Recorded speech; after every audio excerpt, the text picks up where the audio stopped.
इस समय की सबसे बड़ी अपडेट भारत, अमेरिका और जो बाइडेन एडमिनिस्ट्रेशन को निकल कर आ रही है। और ये जो न्यूज अपडेट आ रही है ये लिंक्ड है भारत और कनाडा के बीच जो हरदीप सिंह निज्जर को हत्या को लेकर Canadian prime minister Justin Trudeau के भारत के ऊपर आरोपों के बाद जो कंट्रोवर्सी स्टार्ट हुई है उसी से लिंक्ड है ये। लेकिन इसको डिस्कस करने से पहले अगर आपको इन दिनों YouTube के ऊपर हमारी सभी वीडियोस की नोटिफिकेशन नहीं मिल पा रही है तो हमने आपके लिए एक व्हाट्सएप चैनल की शुरुआत की है जिसका लिंक इस वीडियो के डिस्क्रिप्शन में है। हम जब भी YouTube के ऊपर कोई वीडियो पोस्ट करते हैं सबसे पहले इसी व्हाट्सएप चैनल पर जाकर वहां पर अपडेट करते हैं। और इससे पहले जिन भी लोगों ने हमारा टेलीग्राम चैनल ज्वाइन किया है उनसे भी रिक्वेस्ट है कि वो व्हाट्सएप चैनल के ऊपर शिफ्ट हो जाएं। और अगर आपको व्हाट्सएप चैनल का फीचर अभी तक नहीं मिला है तो आप प्ले स्टोर में जाकर अपनी व्हाट्सएप ऐप को अपडेट कर दें। आपको भी व्हाट्सएप चैनल के लेटेस्ट फीचर्स मिल जाएंगे और वहां से आप हमारा व्हाट्सएप के ऊपर इंडियन अफेयर्स का चैनल ज्वाइन कर सकते हैं ताकि फ्यूचर की आपको हमारी सभी वीडियोस मिले। अब बात करते हैं मेन न्यूज की। अब जब स्टार्टिंग में कंट्रोवर्सी भारत और कनाडा के बीच स्टार्ट हुई जब कनाडा के प्राइम मिनिस्टर जस्टिन ट्रूडो ने भारत के ऊपर आरोप लगाए कि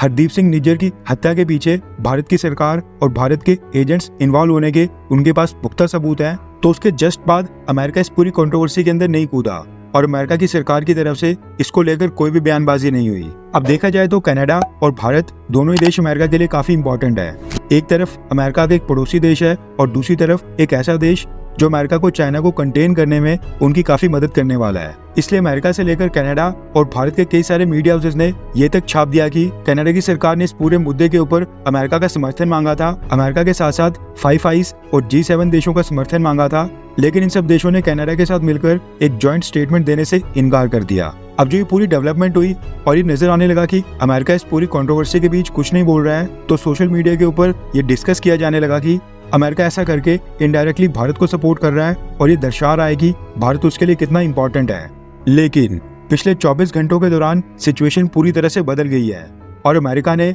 इस पूरी कंट्रोवर्सी को लेकर अब भारत के ऊपर ही सवाल खड़े करना स्टार्ट कर दिया है। और पिछले कल अमेरिका के जो नेशनल सिक्योरिटी एडवाइजर हैं यानी कि जेक सुलिवान, उन्होंने इस पूरे मसले को लेकर कुछ स्टेटमेंट दी हैं। रेफरेंस के लिए आपकी स्क्रीन के ऊपर आर्टिकल का स्क्रीनशॉट भी है। दरअसल पिछले कल अमेरिका के नेशनल सिक्योरिटी एडवाइजर जेक सुलिवान प्रेस कॉन्फ्रेंस को संबोधित करते हुए उन्होंने स्टेटमेंट दी है कि जो मीडिया में इस तरह की खबरें चल रही हैं कि हरदीप सिंह निज्जर की हत्या को लेकर कनाडा और भारत के बीच जो कंट्रोवर्सी स्टार्ट हुई है उसके कारण अमेरिका और कनाडा दोनों के बीच विवाद पैदा हो गया है और दोनों देशों ने एक दूसरे को अपने आप से डिस्टेंस कर लिया है। इस तरह की जो रिपोर्ट मीडिया के ऊपर चल रही है ये पूरी तरह से गलत है। उन्होंने कहा कि वो इस चीज को खारिज करते हैं कि अमेरिका और कनाडा के बीच किसी भी तरह का कोई विवाद है। उन्होंने कहा कि कनाडा ने जो भारत के ऊपर एलिगेशंस लगाए हैं यानी कि जो आरोप भारत की सरकार के ऊपर लग रहे हैं उसको लेकर वो बहुत ही चिंतित हैं और वो चाहते हैं कि इन आरोपों को लेकर इन्वेस्टिगेशन पूरी तरह से कंप्लीट की जाए और जो भी इसके दोषी हैं उनको अकाउंटेबल ठहराया जाए।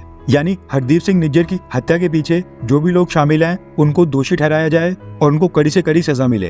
इसके साथ ही जेक सुलिवान ने कहा कि हम कनाडा के काउंटर पार्ट्स और भारत की सरकार दोनों के साथ कॉन्स्टेंटली टच में हैं। यानी अमेरिका कनाडा और भारत की सरकार दोनों के साथ इस मुद्दे को लेकर लगातार टच में है और इन पूरे आरोपों को लेकर दोनों के साथ बातचीत कर रहा है। इसके साथ ही अमेरिका के नेशनल सिक्योरिटी एडवाइजर जेक सुलिवान ने कहा कि ये एक ऐसा मैटर है जिसको वो काफी सीरियसली लेते हैं, यानी वो इस पूरे मैटर को काफी गंभीरता से ले रहे हैं और इस चीज के ऊपर वो काम करते रहेंगे और ये नहीं देखेंगे सामने कौन सा देश है, भारत या फिर कनाडा। उन्होंने कहा कि इस तरह के मुद्दों के अंदर कोई भी स्पेशल एग्जेम्पशन नहीं मिलती है, यानी जो इस तरह की घटनाएं होती हैं, इस तरह के जो एक्शन होते हैं और आरोप लगते हैं उसमें कोई स्पेशल प्रकार की छूट बिल्कुल नहीं दी जाती है। उन्होंने कहा कि रिगार्डलेस ऑफ द कंट्री यानी कि बिना ये परवाह किए कि सामने वाला कौन सा देश है, हम अपने बेसिक प्रिंसिपल्स यानी सिद्धांतों के ऊपर बिल्कुल खड़े हैं और उनको डिफेंड करने का काम करेंगे। और कनाडा जैसे जो हमारे अलाइज हैं यानी कनाडा जैसे जो हमारे मित्र देश हैं उनको अपने देश के अंदर लॉ एनफोर्समेंट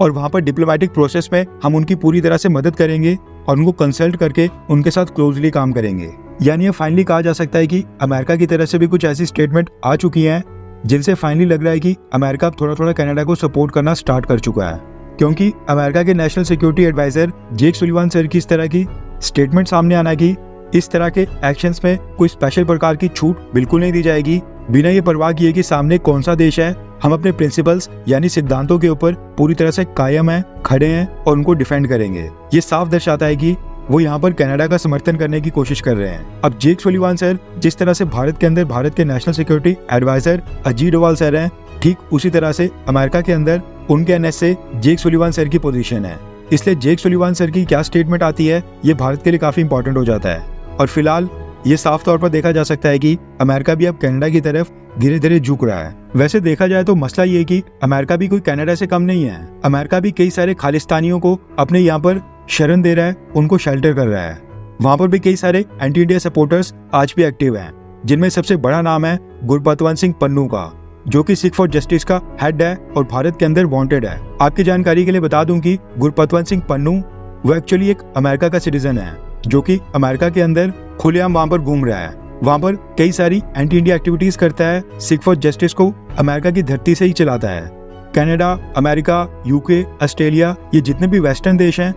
इन्होंने खालिस्तान का मुद्दा इसलिए जिंदा रखा है क्योंकि इसको भारत के खिलाफ इस्तेमाल करना चाहते हैं, भारत को टारगेट करने के लिए करना चाहते हैं। लेकिन असली मसला ये है कि ये कोई छोटी मोटी बात नहीं है। कनाडा के प्राइम मिनिस्टर ने जो स्टेटमेंट दिए हैं, जो भारत के ऊपर आरोप लगाए हैं, उनके बाद सिचुएशन काफी वर्स हो सकती है। और यहाँ पे बस भारत के डिप्लोमेट्स या फिर भारत के डिप्लोमेटिक स्टाफ जो कनाडा के अंदर वहाँ पर हमारी एम्बेसी और कॉन्सुलेट्स में काम कर रहे हैं, उनकी सिक्योरिटी, उनकी सेफ्टी का मसला नहीं है ये, बल्कि जो पूरे की पूरी Indian community, Indian diaspora Canada और इन सब देशों में आज की डेट में एक्टिव है, वहाँ पर रह रहे हैं, ये उनकी सिक्योरिटी का मसला है। और हम 1985 के जून महीने में एयर इंडिया की फ्लाइट 182 की जो बॉम्बिंग हुई थी, उसका ट्रेलर पहले भी देख चुके हैं। उसमें 329 लोगों की हत्या हुई थी और वो अटैक कनाडा बेस्ड एक खालिस्तानी आतंकवादी जो कि बब्बर खालसा इंटरनेशनल ग्रुप से जुड़ा था, उसी ने किया था। कहने का मतलब है कि अगर कनाडा की सरकार इस तरह के एलिगेशंस और इस तरह के आरोप भारत की सरकार के ऊपर ओपनली लगाती रहेगी, तो इससे जो विदेशों में इंडियन डायस्पोरा है उसके ऊपर भी हमले हो सकते हैं और इस तरह की घटनाएं